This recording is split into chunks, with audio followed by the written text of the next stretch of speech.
doing it like this. Like it's all like kind of flipping here, like down, like this. Figured out. I try to turn it down.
Okay, everybody come on in. We're going to get started in a minute.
Good afternoon, everybody. Want to announce that these presentations will be on the website? Yeah, sure. They wanted me to make a quick announcement before we get started on this last session that all these presentations, we're going to make those available on our website. Okay, so for any of those wanting any of the information we present today, we'll have it up. You guys can download it. All right. To get started real quick, my name is Ethan Carter. For those that don't know me or haven't met me, I'm the program specialist for TAUD. It's just a fancy way of saying I do a lot of different things for our organization. But one of the main jobs that I serve in at TAUD is stewarding the contract that TAUD has with the ARP team.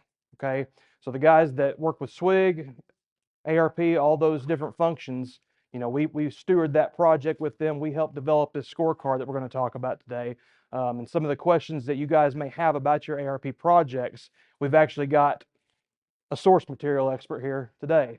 So this is Seth McCormick. Seth McCormick works with the SWIG team, dealing with all your different projects, ARP. He's going to talk a little bit about some of the requirements, I think, of the ARP process going forward, how to start to get your projects that you're doing rolling forward. And I'm going to kind of let him go for a little bit, and then we'll cut back into the scorecard, this post-project scorecard that you guys need to understand about.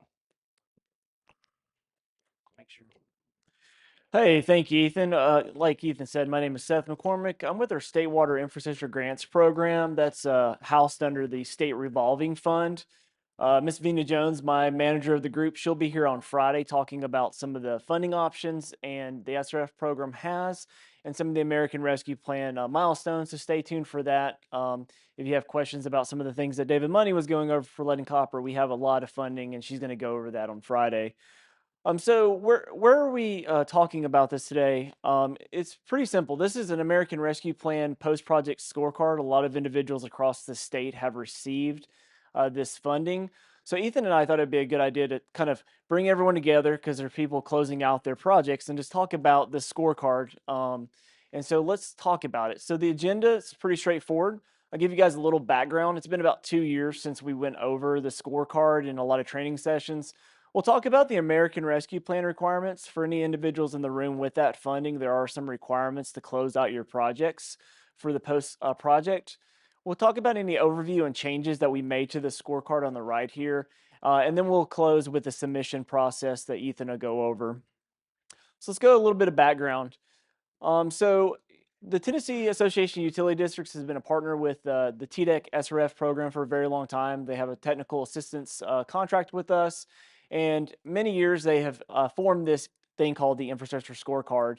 And it has many iterations in the past. It's been in a spreadsheet form.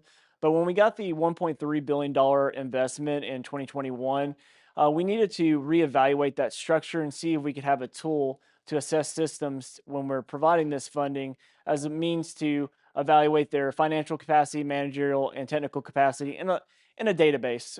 It was a spreadsheet. We realized that, hey, it might be hard when we get about 300, 1,200 projects to look at these all in spreadsheet form. So we made a database. And so this database was used as a useful tool for water systems, wastewater systems, and stormwater systems, just kind of do a self-assessment. So when you look at Ethan's part of the presentation today, he's going to go over various factors. Some of it's general information, what's your permits, what's your assets, to financial, to some of your wastewater and water assessments. And what we wanted this useful tool to be is just identify opportunities and challenges for your system. So as a conversation piece, as we were going into $1.3 billion, we wanted some way to gauge successes or critical needs as we're applying this funding across the 95 counties and all the municipalities and utilities. But we also wanted to help our small and disadvantaged systems to be able to maybe fine-tune areas of focus, be able to analyze their yearly trends, and just also reach financial balance. So we created this scorecard to be able to be a tool that the department, TDEC, could talk with their customers with, TAUD could, and evaluate that funding structure. So what is the infrastructure scorecard and what's the output? So what you'll see on the screen here is going to be the summary itself. And when Ethan goes over the presentation for filling out a scorecard, basically your system will fill out any assets that you own. So say if you own a public water system and that's it, you're only going to answer like specific water questions and some general information. You can see this customer here has water and wastewater because we start seeing both water loss and I&I on there. So basically, if you go into your profile, you'll fill out all your information for any assets that you own. And then the working group decided on key areas for us to focus on for critical needs. So the summary will populate your scorecard summary, and it looks like a Christmas tree, depending on if you have some red or some greens. And so you can see that the key areas on this are going to be asset management plan. We have water loss for water systems, I&I for wastewater. Modernization will focus on capacity at the wastewater and drinking water plant, your collection system line age, your distribution line age, and the age of your treatment systems. And then if you have any compliance issues, we focused on compliance. And then we had some planning elements for those who own stormwater systems.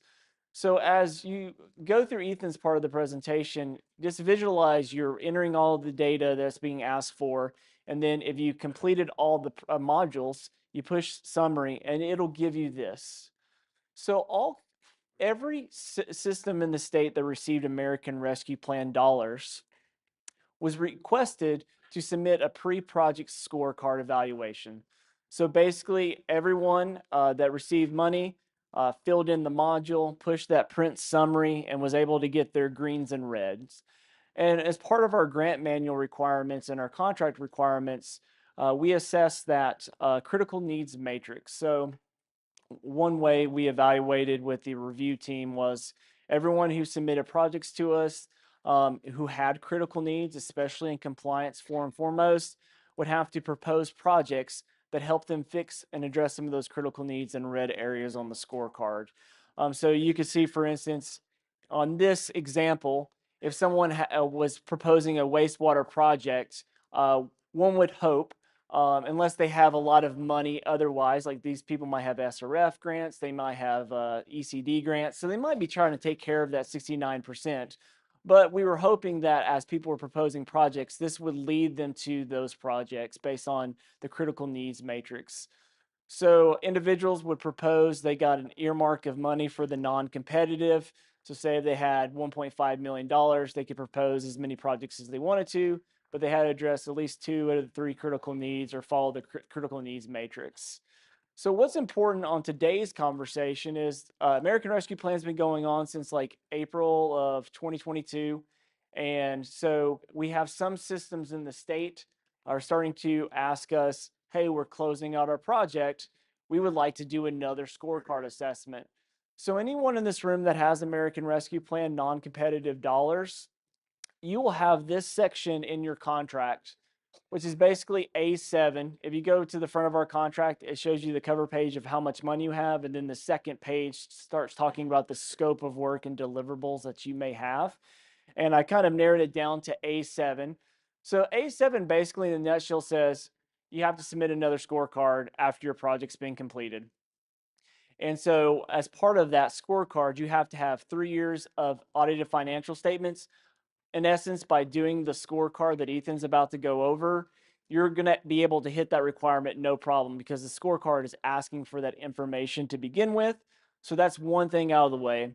And another thing that we ask for, and I'll talk a little bit more on the next slide, is if you did not hit the mark for critical needs assessment, you may have not reduced some of those areas on the scorecard from red to green, or you've done all these other processes on the critical needs matrix, you may have to provide a written justification on why some of those critical needs are not resolved and kind of a corrective action plan on how you're going to resolve those in the future. I'd like to take a note that we have a lot of funding here at the state of Tennessee for American Rescue Plan. And so if you have a non-competitive grant contract, it says non-competitive, either you didn't non-collaborative or collaborative. It's out of our $1 billion. You will be on the A7. If you have a competitive grant contract, that's going to be regionalization, water reuse, or resource protection, or a state strategic contract. They do not have this language. So if you go run and get your contract after this meeting, and you don't see that, then you do not have to submit a final scorecard as a deliverable for competitive or state strategic, only the non-competitive. So if we kind of look at the process, once you guys have submitted all your deliverables, you've gone through construction, you've finished out your American Rescue Plan project for your water system or your wastewater system, you then can log into the database that we're going to show you guys today and start submitting a scorecard for TAUD's review and approval. I will take note that once it's submitted, you can download the summary and try to submit it to TDEC, which is the second step. We cross-reference if Ethan and his team has reviewed the scorecard, and if it hasn't been reviewed, it might stay in our step until you get an approval from TAUD. As part of our technical assistance contract with TAUD, they help us not only maintain the database, but they also review and QA/QC the scorecard data. So this would be kind of a cross check between both databases. But let's say that everything is squared away and TAUD is like cool, approved, and you guys get that scorecard summary. What you'll do, which we'll talk about at the end of this presentation, is submit it to TDEC. Our team takes time to review it, make sure it meets the scope A7 of your contracts, make sure that everything's aligns up with your deliverables. And if it's cool, you'll get an approval from us. And then that's kind of the process on being approved. If you are in that category where you looked at your pre-assessment and your post-scorecard assessment and evaluated the critical needs matrix and said, well, I did a water loss control plan. I put 25% of my budget to construction. I still am not meeting the critical needs matrix. Then the best bet to meet this grant contract deadline is to submit a written justification that kind of just documents kind of what the utility is doing or the water department to address the critical needs in the future. So some ideas that I can think about is we have a lot of systems right now where that $800,000 is not going to make a dent in that water loss, right? They put all $800,000 towards water loss. They developed a plan of action. I think anything you could show is good faith effort, saying that we do have capital improvement for this. We also have this funding mechanism. We have an SRF loan. We next 5 years are really going to try to tackle this to reduce it to an X amount. Are good examples of a written justification that would be provided with this part of the final approval that would then be approved as part of your package and be as part of your scope of work and finalizing out that scorecard. We may, if you've dealt with us with reimbursements or procurements or any of the other American Rescue Plan funding, we do, subject to any of the deliverables that you guys may submit to us, a request for information. So say, for instance, you were in this category here, but you didn't upload this document, the team may put this back into a request for revisions for more information.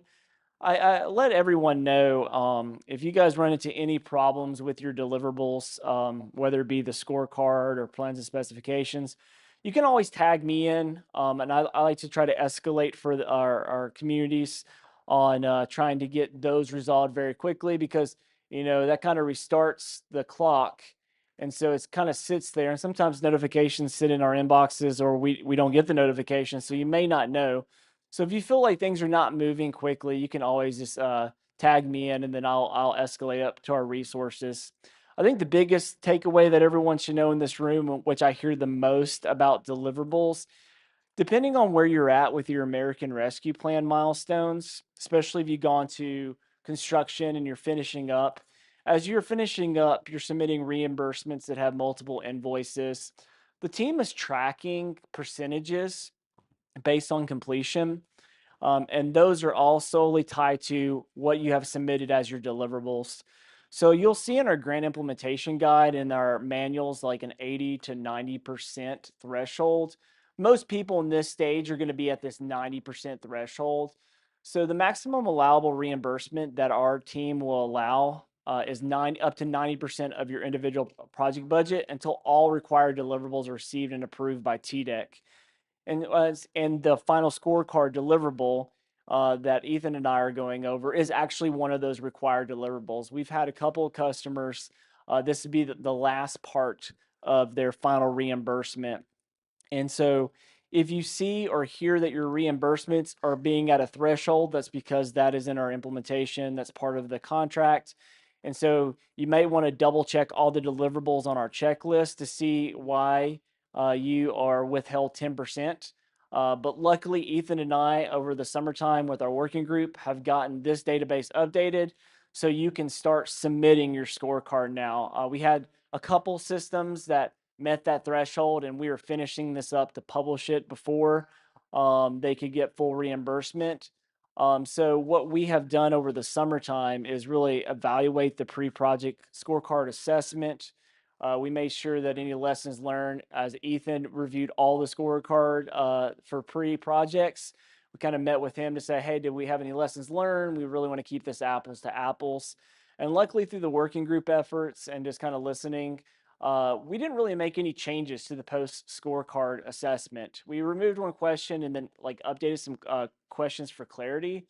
But basically, we wanted to keep apples to apples because if you saw earlier written justifications about critical needs, if we were to change this ultimately too much, then you wouldn't be able to make those correlations anyway. So we really wanted to make it easy. So if you did the scorecard 2 years ago, the hardest part is gathering information and sitting down and finding some time to complete it. But we haven't made any substantial changes. So if you had an easy time last time, then it should be a very similar situation for you guys. Other things that have remained the same, if you know your utility ID code and you've closed out your projects, you can log in with this link right now that Ethan's about to go over. You'll see there's a version 2 in the link, and you can start submitting and filling out your scorecard today. And Ethan is the point of contact for the database. So if something goes wrong with it, something's not saving right, you have a question about the questions, he's the man with the plan. And of course, me as well. But what we're going to do now is kind of shift gears and actually talk about the scorecard. What are the components? And then we're going to talk about the submission process. But if anyone has any questions from a TDEC perspective about their American Rescue Plan contracts, or how to fix their deliverables, please let me know. It's today. And then Vina, if you have any other questions about like your funding strategies or some of the milestones that you need to meet, she's doing a full-blown presentation on all the deliverables that's a little bit more detailed than this specific deliverable. So with that, I'm going to give the floor to Ethan, and he's actually going to talk about the elements of the scorecard and then go through the process. Appreciate it. Yes, sir. There we go. Is the scorecard post available now? Yes, sir. Does it pre-populate most of the information from the pre-scorecard? It does not pre-populate the information from the pre-scorecard. Yeah, there was a reason for that. We talked about pre-populating a lot of the scorecard when we were developing it, but we found out that the process of trying to pre-populate the financial information specifically on that table did nothing for you because it's already moved past the point of those 3 years where you're going to have to populate everything anyway. The same thing goes for your water and your wastewater systems. We could have pre-populated how many, million gallons per day the system is, but some of the other overflows in the last, water breaks lines in the last 2 years, all that information changes. So a lot of the stuff you'll see as we go over today, a lot of that information, I've even had people that have contacted me recently and said, we've completely changed office personnel and they're having to go in and everything that they put in for the general information is no longer valid.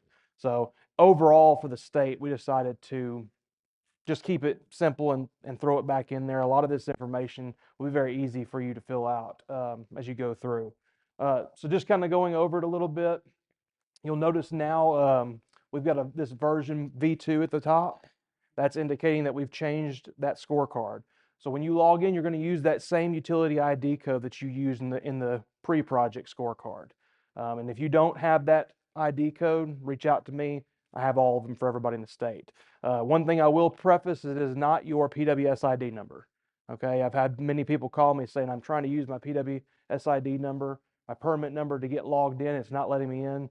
This is a code, a unique code that the comptroller's office has for every system in the state.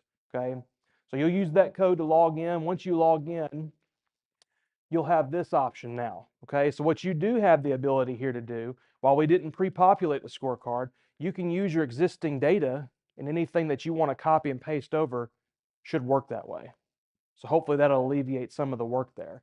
You'll also be able to go back and reference that existing scorecard while you're doing your post-project scorecard, and you'll be able to switch between the two at the top of the page. So hopefully that helps mitigate a lot of the problems. So you'll be prompted for the post-project scorecard or the existing scorecard.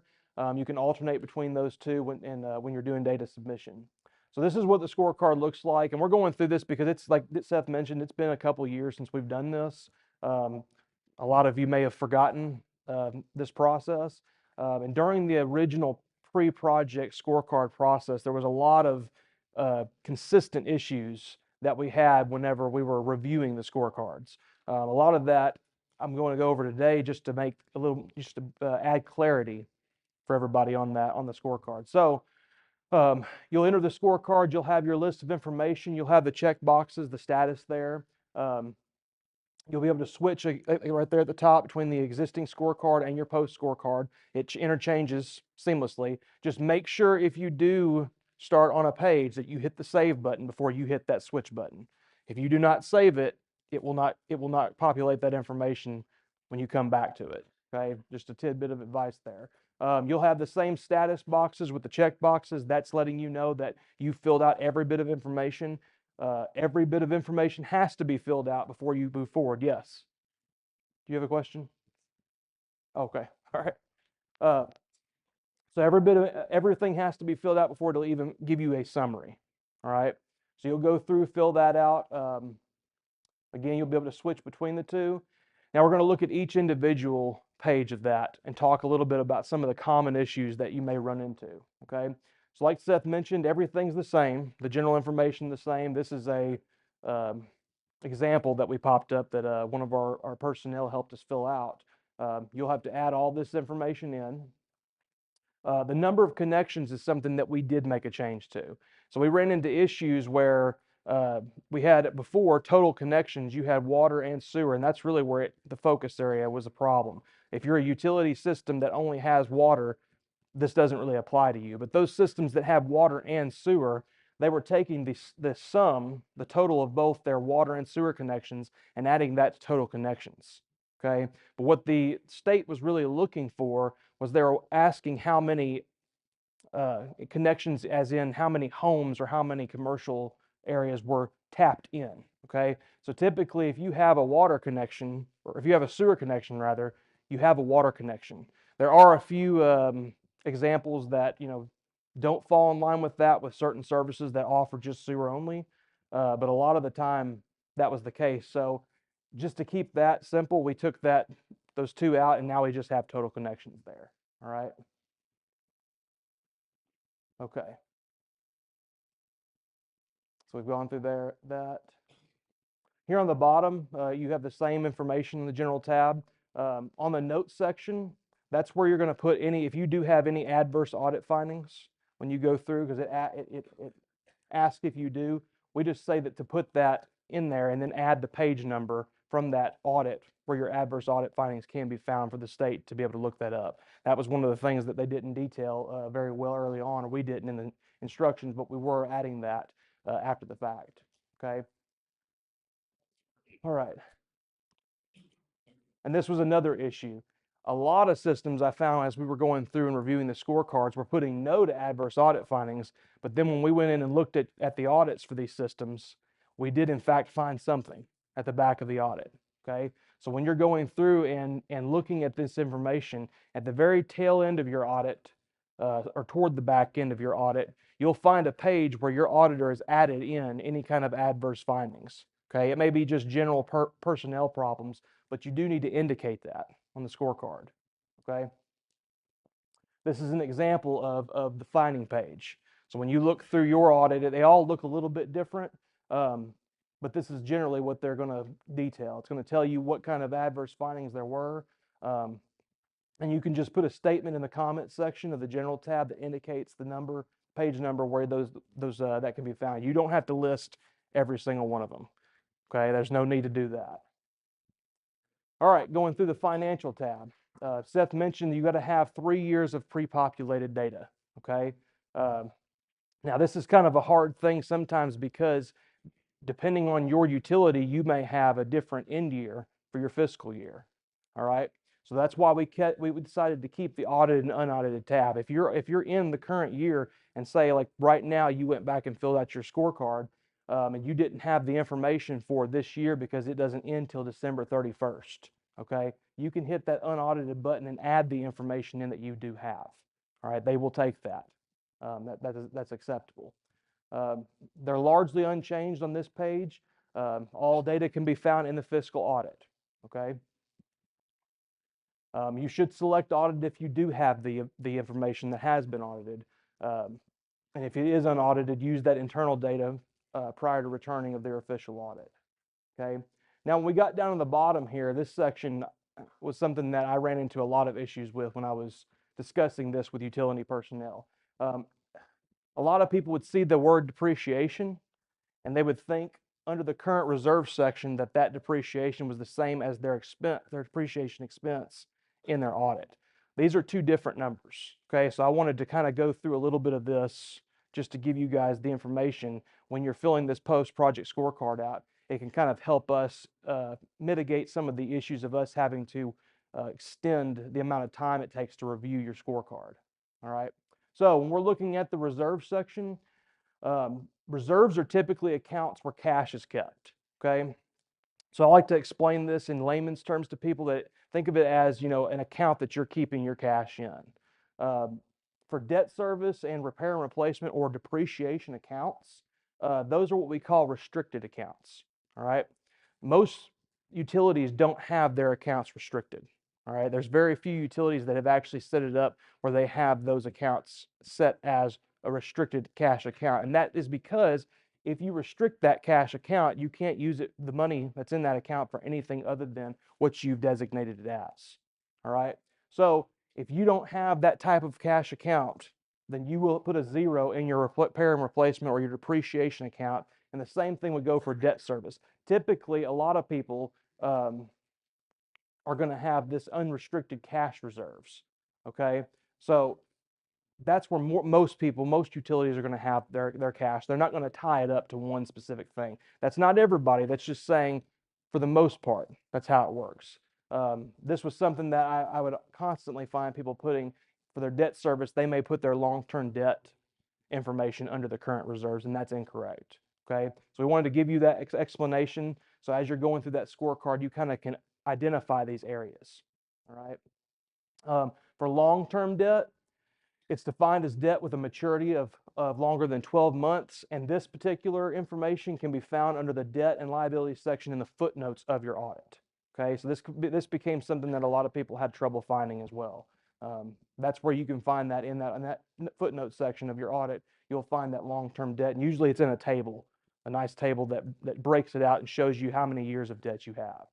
Okay, for production costs per 1,000 gallons drinking water and wastewater. Wastewater was set up to be the general average for the nation was $3.50 per 1,000 gallons. That's what has been determined. The federal determination has been for what it costs to treat 1,000 gallons of wastewater, because we didn't have that information as readily available. For drinking water at the time, you were able to use your AWWA audit, and you could find that production cost per 1,000 gallons information in the audit.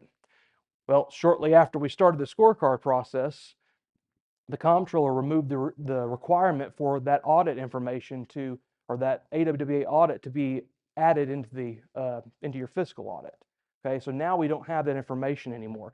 So if you're not keeping up with your AWWA audit anymore because that requirement's gone, it's going to be a little bit harder for you to find your production cost per 1,000 gallons. The best way that I know that I've heard other utilities do this is they are taking their total gallons treated or purchased, depending on what your utility does, and then they take the amount of revenue they've pulled from the sales of that water, and they divide that out to get what the production cost actually is per 1,000 gallons. Okay, if you're still keeping up with it a different way, or if you're keeping up with it through an AWWA audit, by all means use that information. But there's no way for us to check anymore to make sure that it's accurate based on that report. All right, so just something to keep in mind there. All right, moving on now to the asset management tab. Nothing's changed on this. Everything stayed the same, but again, we decided we couldn't pre-fill this out because you are making those positive changes for asset management. If you had those red line areas for asset management, by the time you put this post-project scorecard forward, you should have all those green, okay? And just like Seth mentioned earlier, the reason for this is a contract requirement, okay? This is something that is a deliverable you have to show to finish out your funds. In the non-competitive grant manual, they actually listed this in 2 different categories. So for any construction project, I'm kind of jumping down to the bottom here, once you hit 90% of completion for your project, you were required to show this asset management plan before they would reimburse you any further.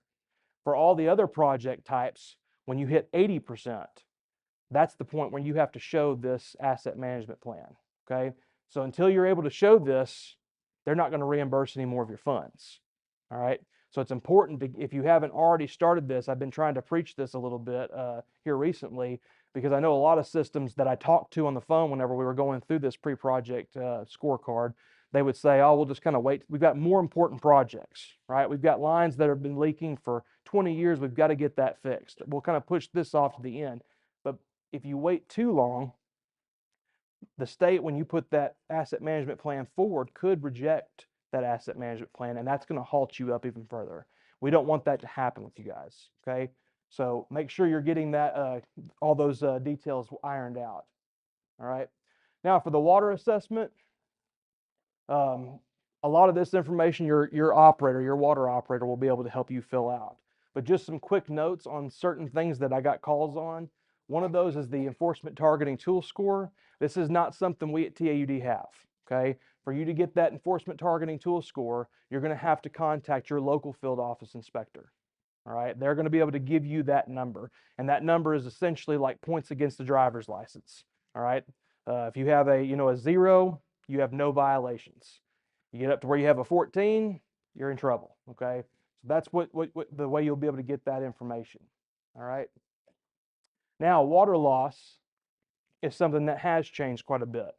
So I mentioned earlier that the AWA audit is no longer being used anymore. Okay. Before, we could get all this information from the AWA audit. Now it's going to be up to you or up to your water operator to get you this information. So when we're looking for the amount of water you've treated or purchased in million gallons over that last year, they're going to have to come up with this information, which shouldn't be too hard for that section. Same thing for the billed water. You should have pretty good accounting of this information. What you might run into trouble with is going to be the accounted unbilled metered or flushing water. All right. That was something we had to come up with during the AWA audit, and it may not be something that your operator is keeping up with quite as well as they should be. So just kind of keep that in mind when you're filling that out. That information, you're going to have that, an estimation of the unbilled water that has been used for those different areas. All right. Okay. Before, these were titled different things as well. We've changed it around a little bit to where you don't have see such and such section in your AWA audit anymore. Okay. So just make sure when you're going through that with your operator, they understand that they have to come up with this information. Okay. All right. For the wastewater tab, it's remained pretty much unchanged. There were a couple areas that utilities struggled with if you had wastewater systems. One of those was I found a lot of times that a system would put, that they had 200 overflows. But then when they got down to the I&I section, I'd see 10%. Okay. Those two don't mesh up well together. All right. So if you've got higher wet weather overflows and you've got low I&I, that's a problem. Okay. If you have high overflows, that means you should have a high I&I number. Okay. So kind of putting those two and two together there. All right. When you come down here to calculate your I&I, that was something that I ran into a lot of problems with utilities with. And so quickly, I'm going over that so that you kind of understand how we come up with these numbers, because it's fairly simple. If you get with your wastewater operator, or if anybody in here deals with wastewater, it's a pretty simple thing to come up with, because we have the available data at the plant. All right. Okay. So when we're looking at the average daily dry weather flow, it's simple as this. It's the lowest 7 consecutive days within the current year. That's it. All right. So your operator is required to keep up with these numbers every day in a monthly operating report. That monthly operating report goes to the state and to the into the EPA. Okay. So they've got all this information. So when you're reviewing the flow data for the year, you can speed up this process by reviewing the months that are typically the driest of the years, and your operator is going to know when those months are the driest. You simply go through, get an estimation of the 7 lowest flow days, perform this calculation, add all of them together, divide them by 7, you've got that number. Okay, pretty simple, pretty straightforward. All right. The average daily flow is the other calculation you'll need.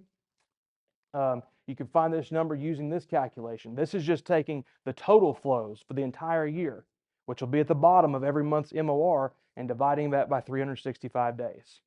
All right. Once you do that, it's going to calculate everything else for you. You don't need to do anything else. Okay. There's a lot of times where I found that operators were having a hard time understanding how to get this information.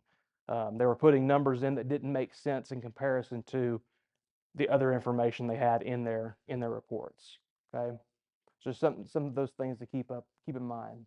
And then for the other tabs, the drinking water optimization, the wastewater optimization, the risk and resiliency, we've left those unchanged. So it's just going back through and updating the information that you had put in prior. So fill these out, update any changes from the original scorecard that have been implemented to make sure that we have the most current information. All right. Okay, I'm going to turn it back over to Seth. He's going to kind of finish it out and talk about the submission process for the scorecard. Hey, thank you, Ethan. So as I said earlier in my presentation, you have the TAUD side of the house where Ethan walks you through the submission process for the scorecard. So let's say that you did everything that Ethan said. It's been approved and looked over by Ethan and his team, QA/QC. And that scorecard summary we went over at the beginning of this presentation is all done. Well, you have to upload it to TDEC too. So some individuals in this room may manage their own grants. Some individuals may have a grant administrator, or maybe you just kind of hear about it and you're just providing the information and it goes into this like black hole of a portal. So we have a thing called GMS, which is our grant management system. And that's basically a utility for the utility to use to manage their grant from the cradle to grave almost. So it's an electronic database where you upload all your procurement documents, all your invoices for reimbursement, and we provided everyone under their tab. So if you don't have access to GMS, I can always give you access if you're just interested. But if your grant administrator is talking about deliverables or like, hey, those required deliverables for your water system need to be uploaded for that final reimbursement, what we have done is uploaded every deliverable that system may need to finalize and close out their project. So you can see on my system here for your profile, you have this thing called managing your projects. So if you have multiple projects under your system, you'll see every one of them. And what we have done is there is a deliverable section under the managed projects, and we have pre-populated everything for your project. So you can say, for instance, for this drinking water project, the number one, they have 4 deliverables to meet the American Rescue Plan contract obligation. So they have to upload a capital improvement plan. They have to have their engineering agreement. I've highlighted that final scorecard summary and then a verification of their asset management plan. So you can see that this customer here is all in draft. And what you want to see for every one of your projects, so say for instance, we go in, we click on open, it'll take you to another screen. And that screen allows you to talk about your due dates. So what we have done is populated potential due dates. So you can see that this individual said, we're not going to submit that until 8/31/2026. We have the ability for you to change and modify your deliverable accurate date. So say, for instance, some individual said, I'm going to have mine due right now, but you really need some time. You can update and modify your due dates as long as it's not outside the terms of the contract whenever you want to. That's a pretty straightforward process. But basically what you do is you go, you click open, you go here, and then all those items I was speaking of earlier, your final scorecard summary, and if you're in that category for written justification, you can just drag the files here and upload them for you, or you can browse them from your desktop. We also recommend a nomenclature. So for everything, it's your project ID followed by what the deliverable you're uploading. So this one would be, for this customer, their DWPDC-1. They would put that in their file name and then say scorecard.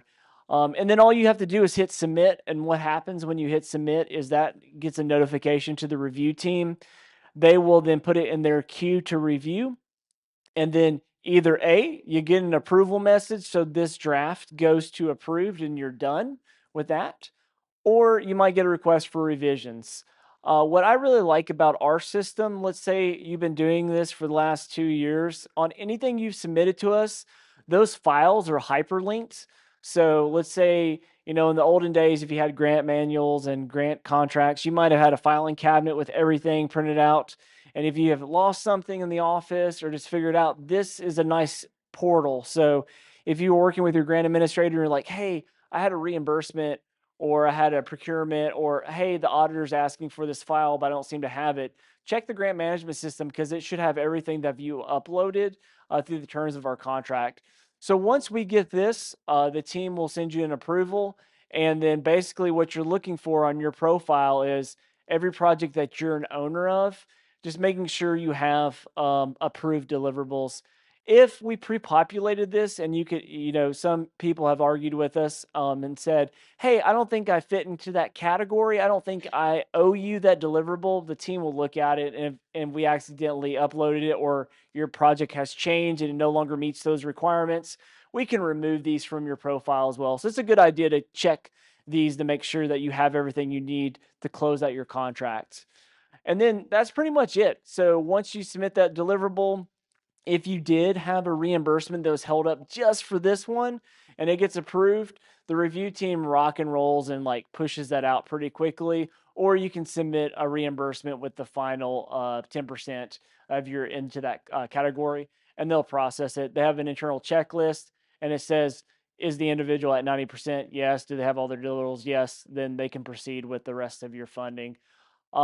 I wanted to provide some resources. Vina's going to go over this quite a bit more, but I just wanted to put a plug in for our funding mechanisms and American Rescue Plan.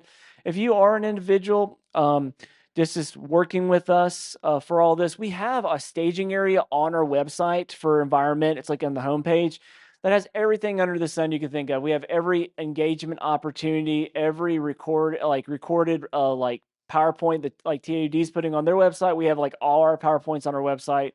We have tons of implementation guides. So if you want to know anything about how to implement your project, or you've kind of just been an earshot of your grant administrator and really want to dig in, we have large implementation guides. Our grant management system that I just went over, we have a tutorial for that. I have also started to publish with a team. If you're just interested on what's going on with this state, we have started publishing dashboards that pull from our database. So every night you can see what's going on with American Rescue Plan across the state. I'm about to publish in December, January time, another dashboard that talks about all the projects across the state for American Rescue Plan and their start and construction dates and all that. So stay tuned. And then we have many checklists. So we talked about deliverables today, and I've said that word a lot, that the final scorecard is just one deliverable.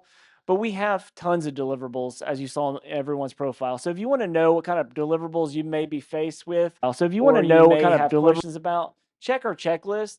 And also, if you just type in checklist on our website, we have a reimbursement checklist, a procurement checklist, an inspection checklist, you name it. And as always, you can just contact us and we'll be able to help you out. So I think, Ethan, that is kind of the final scorecard submittal. And does anyone have any questions? Appreciate everyone's time. Woo! All right, Ethan. Thank you guys for coming out today. Again, before you leave, make sure you get scanned if you're needing commissioner training. And other than that, we'll see everybody here at 8:30 in the morning. Thanks.